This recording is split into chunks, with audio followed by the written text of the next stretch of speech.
New this morning, 2019 marks the 400-year anniversary of the first African slaves that were brought to America. Yeah, now to commemorate this, a local pastor has started the 2019 movement, which identifies challenges the African American community faces and presents a strategy for solving those issues. Joining us this morning to talk more about this program is Dr. Joseph Green.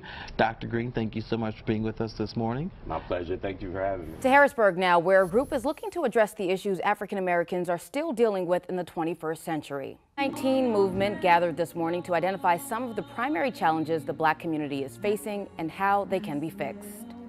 We hope to accomplish that we have a community that's healed emotionally, economically. We hope that we are tearing down the walls of separation between racial groups and cultural groups. Pushing for criminal justice reform in Pennsylvania. That was the goal of state lawmakers who invited the community to a church in Harrisburg last night. News 8's Becca Hendrickson explains the changes state lawmakers think would make a big difference.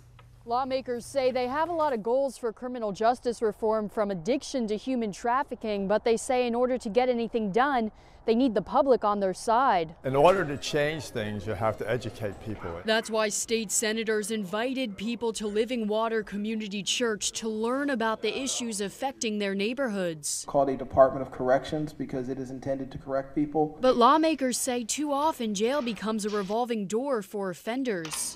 We recycle through the system, and if we never address the issue, we never get any resolution from it. Specifically, the panel wants to change the treatment of human trafficking victims who they say are often prosecuted for prostitution and drug possession. We treat the pimp as the victim and the victim as the criminal. One concrete step lawmakers hope to make is passing safe harbor laws that protect human trafficking victims. In Swatara Township, Becca Hendrickson, News 8. I rise today to speak on the Safe Harbor Bill, Senate Bill 554. The Senate unanimously approved the measure in April of 2017, but the House of Representatives has yet to approve it. The reason this bill is so important is that we are talking about innocent children who are being taken advantage of and subject to prostitution by human traffickers. All across this Commonwealth, yes, our Commonwealth, not some foreign land, not someplace else, in Pennsylvania and the nation, there are girls and boys under the age of 18, under the age of 18, significantly sometimes under the age of 18, are sold into modern-day slavery by sex traffickers every day. But these are children. They are our children. To reiterate that this is one of several meetings that Senator Greenleaf and Senator Street and myself and the rest of the panel are participating in to bring public awareness to this. So we probably won't solve all the problems this evening, but this is a start to help push the ball forward. So I just wanted to say, make sure you let people know about these things and push as many people as possible to get involved, because it really is, at the end of the day, the government works for us. We shouldn't work for them. So the 2019 movement, tell us about that. The 2019 movement is about racial reconciliation and restoration. It is we've saw a need over the last few years that there's a lot of racial unrest in the country. So I began to do a historical look at the relationship with African Americans here in the United States, and I started to see some patterns that were occurring. And so with the 2019 movement, we are recognizing the 400-year anniversary of the first African that came to America, that started the slave trade, or the institution of slavery in America. We looked at some of the issues that are taking place in our community, some of the challenges that we're facing, and we've come up with what's called a manifesto, which is it's a action plan, basically a declaration of our intents and our purposes. It's a way of unifying the community. It's a way of solving some of our issues and unifying together, because this issue with racial unrest is not just an African American thing, it's an American thing. And we understand that if we don't solve this issue in America, it may mean the future of America itself, not just the black community. So the 2019 movement, what exactly does it entail? What types of programs will there be? Well, what we've done is we've partnered with a lot of different people that are in the community already, and they're doing things. We've identified certain categories where we have issues in. So education, the mass incarceration problem, You know, we also look at our interaction with government and how that is, and it's just an action plan. Like I said, a lot of times we identify the problems, but very few people come up with a solution that we can unify under. And so we look at the bigger picture, we kind of narrow it down, and we break it up into small bites, and we've identified people that have like family, like rebuilding families. We have a couple, Dr. Chris and Carol Green, that they do actually family counseling, and so they help put families back together. And you know, of course, we have a faith-based component because we're pastors, so that's the core of everything we do. Is based on biblical principles, but most importantly, it's based on how we can restore the community as a whole. Okay, well, thank you for being with us this morning. We're going to have more from you coming up in our next half. Well, we have a really gifted brother in the house, a true man of God, and he has taken on a huge principality. He's written a book, he's going around the country, and he's speaking on the topic of racism, and God is using him to bring people together, to bring groups together. Think about that. You guys know that in the world, America has more people in prison than any other country in the world. 1 in every 8 prisoners in the world is the African-American male. 1 in 8. Think about that for a second. It's crazy.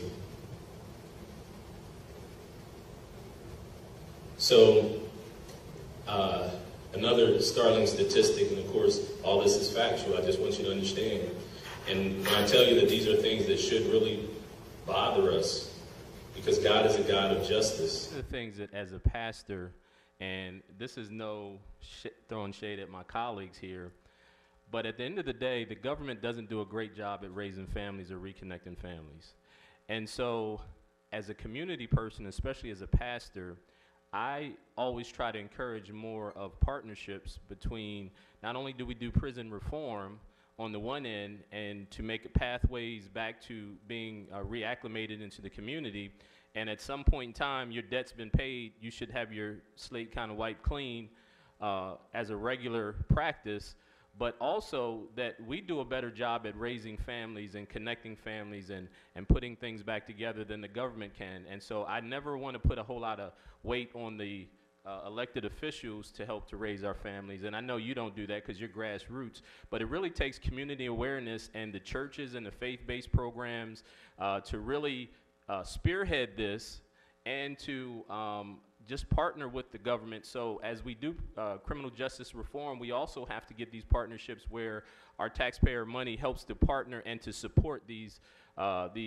institutions or these organizations that are already doing it.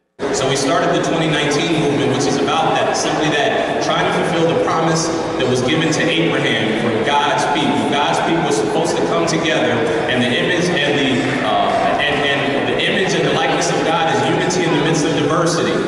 Unity in the midst of diversity. And so every nation under earth will come together in Christ in order for us to connect with the promise of God for his people. Hi, this is Dr. Joe Green, founder of the 2019 movement, and I just want to thank everyone who has supported the 2019 movement. We started it, the movement started in September of 2016. We've had some phenomenal successes.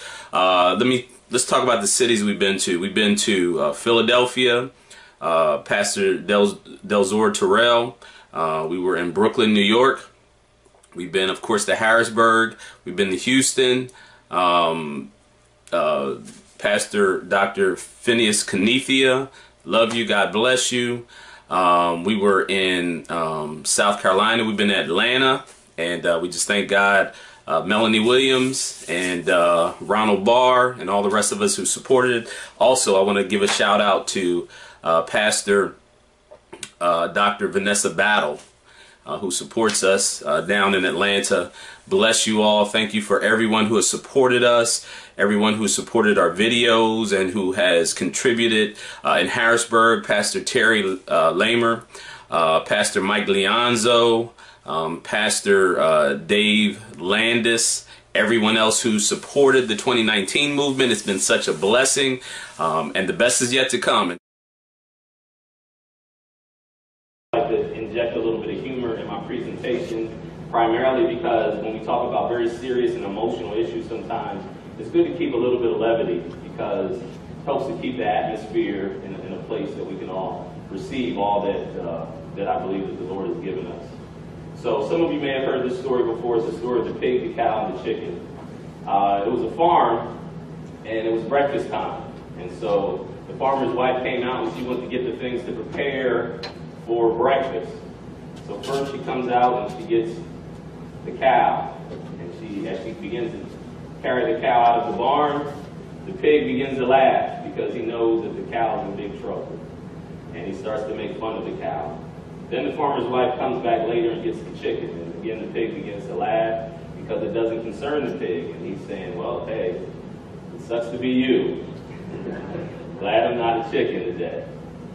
So then the third time, the farmer's wife comes out and gets the pig because the farmer's wife wanted to get some bacon to go with the milk and the eggs. And so the moral of the story is you may ignore the problems that plague people that don't look like you, but when your turn comes, you may be required to give more than you are ready to commit.